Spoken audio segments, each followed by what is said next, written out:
How well is the iPad selling? We got a bit of conflicting reports here. We're going to go to Dan Gallagher in MarketWatch in San Francisco. He's going to tell us all about this. So Dan, we've got reports from a report from AT&T saying they're selling well, and we've also got a report from Trip Chowdhury, who's an analyst in San Francisco, telling us somewhat disappointing. So outline the two reports and then tell us, square the circle if you can. Well, I've seen both of them, and the last one you were talking about, the one that says the sales may not be going well, was using some third-party data that, according to the analysts, seemed to indicate that that traffic of the new iPad that on the internet was less than he would anticipated that would have happened if they had a big surge in sales. So it was a little bit soft in that respect. I think the market is leaning towards the statement from AT&T and from Tim Cook himself in the call when he said they had a record weekend.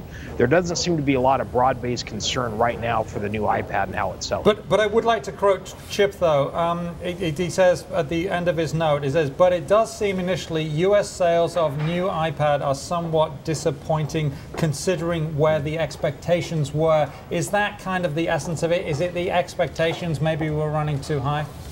Well, there wasn't even a lot of firm expectations. One thing to keep in mind is that even last year with the iPad 2, Apple did not actually come out and say how much they sold right after they launched it. They've sometimes done that with other devices. They did that with the first iPad, but they didn't with this one. So I think expectations going into this weekend, there weren't a lot of analysts that I saw that were actually putting first weekend numbers out there. It was more about the quarter and the year. So I'm not sure if you could even say that expectations were really that solid as far as the first weekend, because there was a lot of cloudiness as to whether we'd even know what the sales were.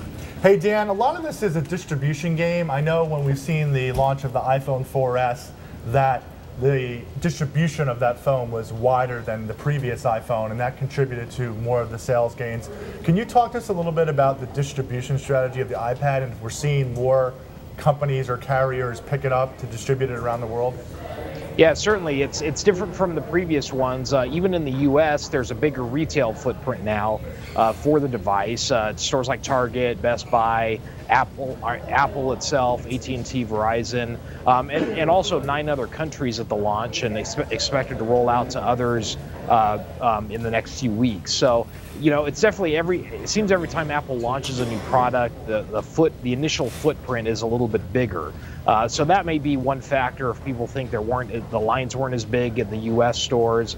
Doesn't necessarily mean it's going to be a disappointing launch overall. So far, the market seems to be going with the fact that they think it's doing pretty well so far. Eric? The other thing to keep in mind here is that there are still a lot of very happy iPad 2 owners, and they're looking at the price point and wondering whether it's time to upgrade or not.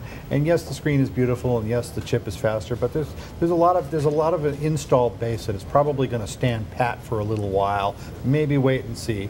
So I think, you know, the lines at the stores look pretty good to me, just anecdotally. Well, and also gasoline prices are sucking a lot of dollars out of people's pockets, so that could be making a bit of a difference too. Indeed. Thank you very much, Dan Gallagher.